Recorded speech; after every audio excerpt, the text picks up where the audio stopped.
तो बच्चों आज हम त्रिभुज और उसके गुण पढ़ेंगे। तो देखते हैं कि पहले त्रिभुज होता क्या है। तो त्रिभुज की जो परिभाषा है वो त्रिभुज जो है सो तीन रेखाएं से मिलकर बनती है। तीन सरल रेखा को अगर मिला दिया जाए तो एक जो बंद आकृति है उससे हमारा त्रिभुज का निर्माण होता है। तो तीन सरल रेखाएं देखिए, एक रेखा हमने ये लिया, एक रेखा हमने ये लिया और एक रेखा हमने ये ली, और इसको तीनों छोरों से हमने मिला दिया तो एक बंद आकृति का निर्माण हुआ जिसे हम त्रिभुज कहते हैं। तो इसमें क्या हम देख रहे हैं कि तीन जगह जो ये मिल रहे हैं, ये बिंदु इस बिंदु को इसका मतलब क्या है कि एक रेखा यहाँ पे और दूसरी रेखा यहाँ पे ये मिल रहा है, तो इसको इस बिंदु को हम शीर्ष बोलेंगे और हमने नाम दिया ए। उसी तरीके से एक रेखा ए बी और दूसरा बी सी को जब हमने मिलाया तो यहाँ पे एक शीर्ष बी का निर्माण हुआ और इसी तरीके से बी सी और ए सी से हमारा एक शीर्ष सी का निर्माण हुआ। तो अब क्या देख रहे हैं कि तीन जो हमारे पास सरल रेखाएं हैं उनसे मिलके जो एक बंद आकृति बनती है उसी को हम त्रिभुज कहते हैं। अब इस त्रिभुज में हम क्या देख रहे हैं कि इस सरल रेखा को हम भुजा के नाम से जानते हैं। इट मीन्स क्या, ए बी एक भुजा हो गया, बी सी एक भुजा हो गया और ए सी एक भुजा हो गया। तो त्रिभुज में कितने भुजा हो गए? तीन भुजा हो गए। A B B C, A B B C C A बोले या ए सी बोले, उल्टा भी बोल सकते हैं। ए बी को बी ए भी बोल सकते हैं, बी सी को सी बी भी बोल सकते हैं और ए सी को सी ए भी बोल सकते हैं।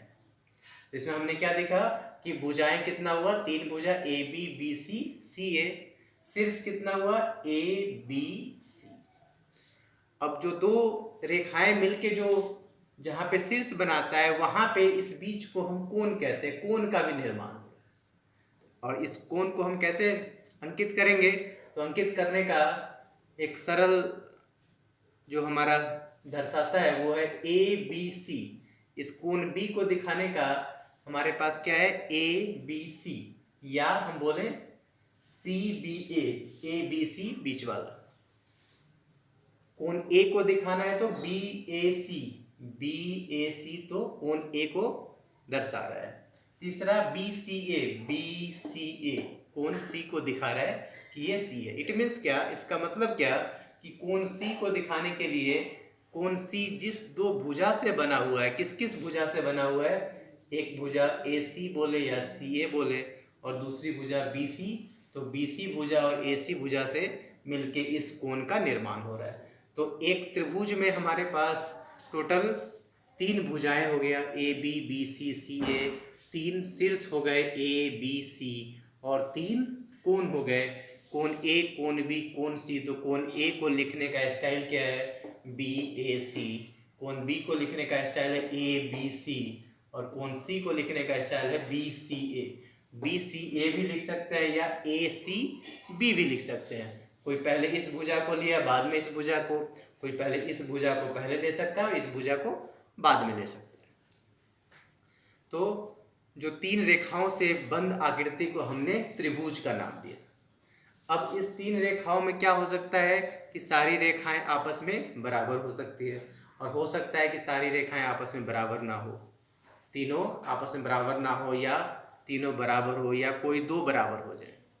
तो जब तीनों रेखाएं आपस में बराबर हो जाएगी तो वैसे त्रिभुज को हम समबाहु त्रिभुज बोलेंगे। तीनों रेखाएं अगर आपस में बराबर हो तो उसको हम समबाहु त्रिभुज बोलेंगे। तीनों अगर एक दूसरे से मिलता नहीं हो तो उसको हम विषमबाहु त्रिभुज बोलेंगे। और तीन में से कोई दो भुजाएं अगर एक जैसा हो, मीन्स उसकी माप लंबाई एक जैसी हो, तो उसको हम समद्विबाहु त्रिभुज बोलेंगे। तो भुजाओं के आधार पर त्रिभुज हमारे पास कितने तरह के हो गए? तीन तरह के हो गए, समबाहु त्रिभुज, विषमबाहु त्रिभुज और समद्विबाहु त्रिभुज।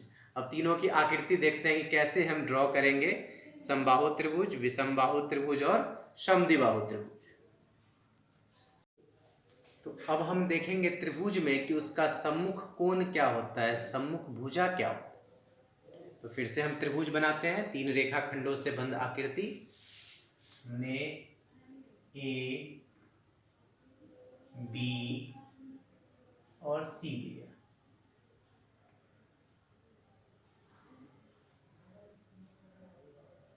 तीन रेखाखंड ए बी बी सी और ए सी से हमने त्रिभुज का निर्माण किया।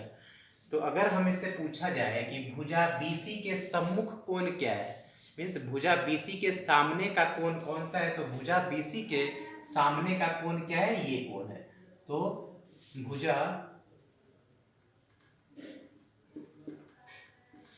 BC के सम्मुख कोण क्या होंगे, BAC, कोण BAC।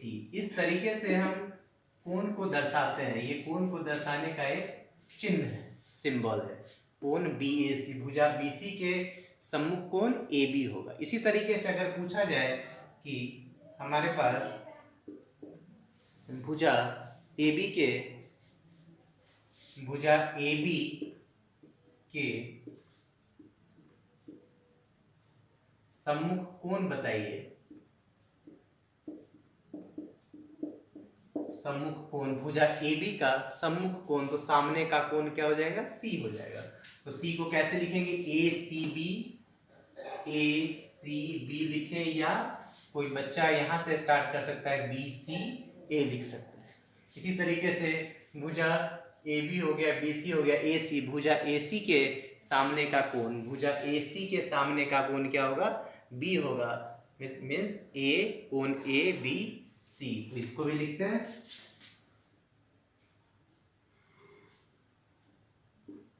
भुजा AC के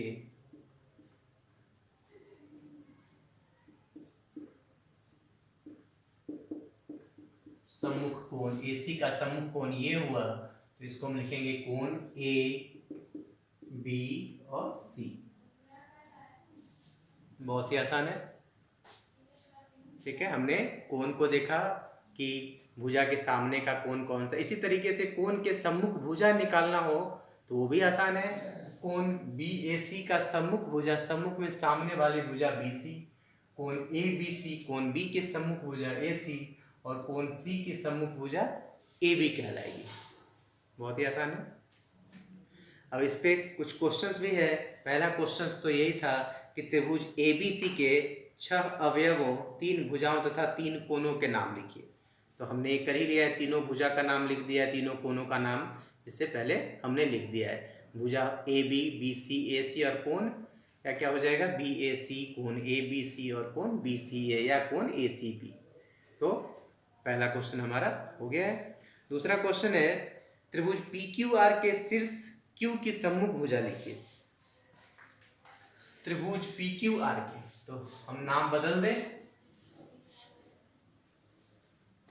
त्रिभुज PQR, ये हो गया P, ये हो गया Q, ये हो गया R, कोण का चिन्ह बना दें। त्रिभुज PQR के शीर्ष Q की सम्मुख भुजा। दूसरा है त्रिभुज का ये सिंबल है, त्रिभुज PQR के शीर्ष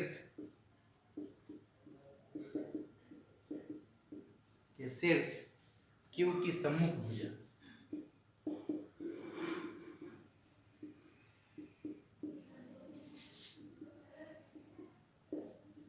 सम्मुख भुजा Q की सम्मुख, त्रिभुज PQR के शीर्ष Q, शीर्ष भी बोलते हैं इसको, शीर्ष Q की सम्मुख भुजा। शीर्ष Q की सामने की भुजा क्या है, PR।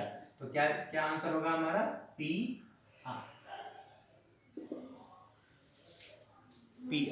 इसी तरीके से दूसरा है त्रिभुज LMN की भुजा।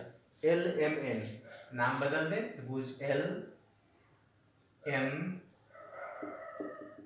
और ये त्रिभुज हमारा N हो गया। तो LMN, त्रिभुज LMN की भुजा, LM का सम्मुख कोण, भुजा LM का सामने वाला कोण ये होगा, भुजा ये हो गया LM, इसके सामने वाला कोण ये। तो त्रिभुज LMN के की भुजा LM का की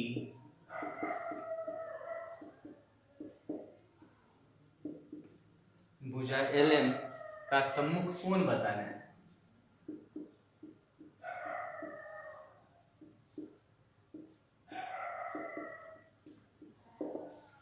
भुजा LM का सम्मुख कोण N होगा तो N को कैसे लिखेंगे, MNL कोण, MNL या ये भी लिख सकते हैं LNM। यहां से स्टार्ट कर ले या यहां से स्टार्ट कर ले, दोनों हमारा बात बराबर है।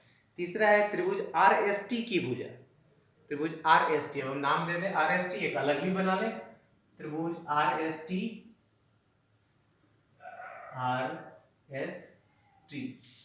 त्रिभुज RST की भुजा RT का सम्मुख शीर्ष,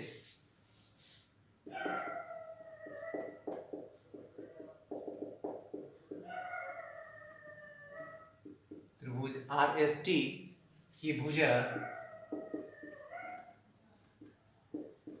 त्रिभुज RST की भुजा RT का सम्मुख शीर्ष लिखना है।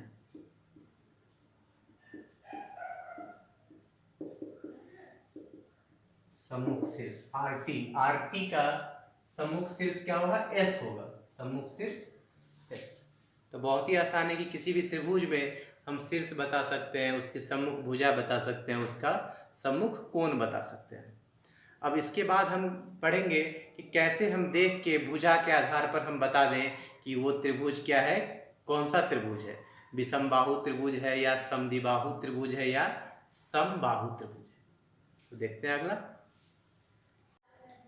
अगला प्रश्न है हमारा त्रिभुज पे कि त्रिभुजों में से प्रत्येक का वर्गीकरण कीजिए। वर्गीकरण कैसे करना है, भुजाओं के आधार पे।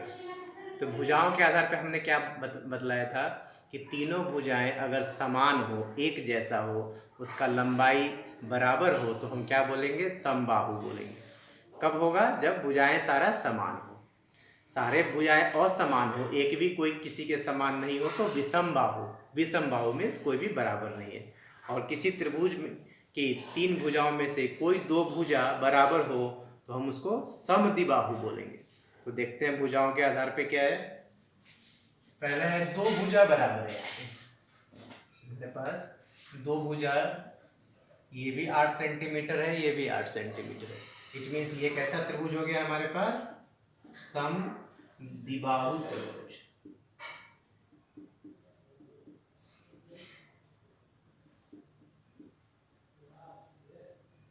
समद्विबाहु त्रिभुज। यहाँ पे क्या है, ये 6 सेंटीमीटर, ये 8 सेंटीमीटर, ये 10 सेंटीमीटर, तीनों अलग अलग है। कोई भी भुजा आपस में बराबर नहीं है, तो आपस में बराबर नहीं होगा तो वैसे त्रिभुज को हम विषमबाहु त्रिभुज बोलेंगे।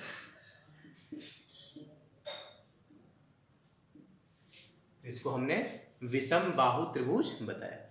तीसरा है 7 सेंटीमीटर 7 सेंटीमीटर। दो भुजा के बारे में पता है कि दोनों बराबर है, तो क्या होगा, समद्विबाहु त्रिभुज।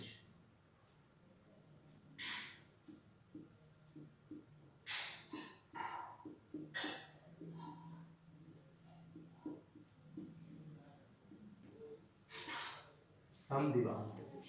तो हमने 3 तरह का त्रिभुज पढ़ा है और तीनों तरह के उदाहरण पे हमने देखा है कि कौन सा भुजाओं के आधार पे कौन सा त्रिभुज का नाम क्या होगा। इसी में अगला क्वेश्चन है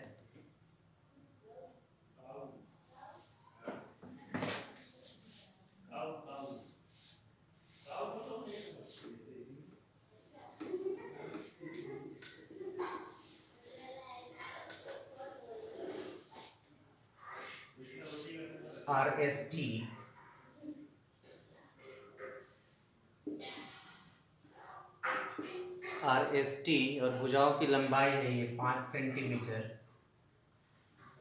8 सेंटीमीटर, 8 सेंटीमीटर। अगला प्रश्न है 3 सेंटीमीटर, 3 सेंटीमीटर और ये है 7 सेंटीमीटर।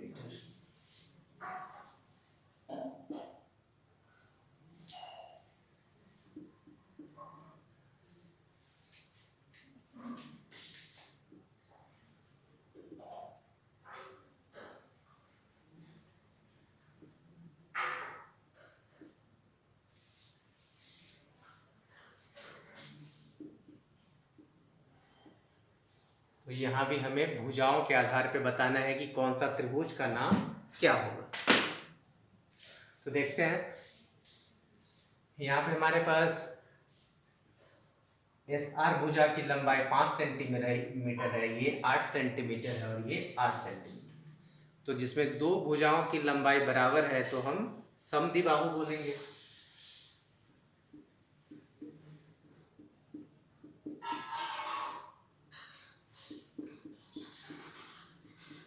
समद्विबाहु त्रिभुज, यहाँ पे भी दो भुजाएं बराबर है, इसका भी नाम समद्विबाहु त्रिभुज।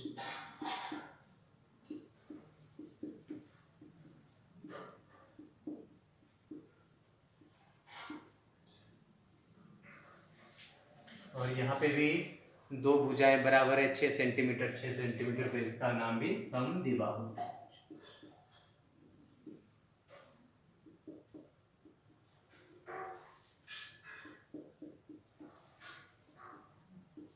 समद्विबाहु त्रिभुज।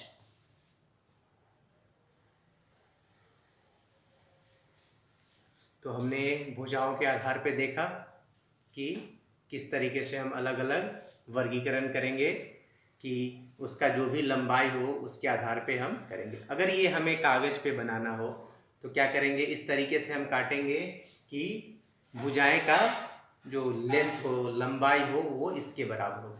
लेकिन जब हम ड्राइंग करेंगे तो उस पर हमें कोण का भी ज्ञान होना चाहिए कि कितना कोण है, ये कितने पे झुका हुआ है, ये कितने पे झुका हुआ है। यहाँ ये हम क्या देख रहे हैं कि ये लंब है, एक तरह से 90 डिग्री का कोण बनाता है, यहाँ 90 डिग्री से ज़्यादा का है। तो इसके बाद हम त्रिभुज को वर्गीकरण करेंगे कोण के आधार पे कि उसका कोण कितने डिग्री का है। कितने डिग्री को हम क्या बोलेंगे, किसी त्रिभुज में अगर कोई एक कोण 90 डिग्री का होता है तो उसको हम समकोण त्रिभुज बोलेंगे। इसी तरीके से अलग अलग, जैसे हमने भुजाओं के आधार पर वर्गीकरण किया है, उसी तरीके से हम कोण के आधार पर भी त्रिभुज का वर्गीकरण करेंगे।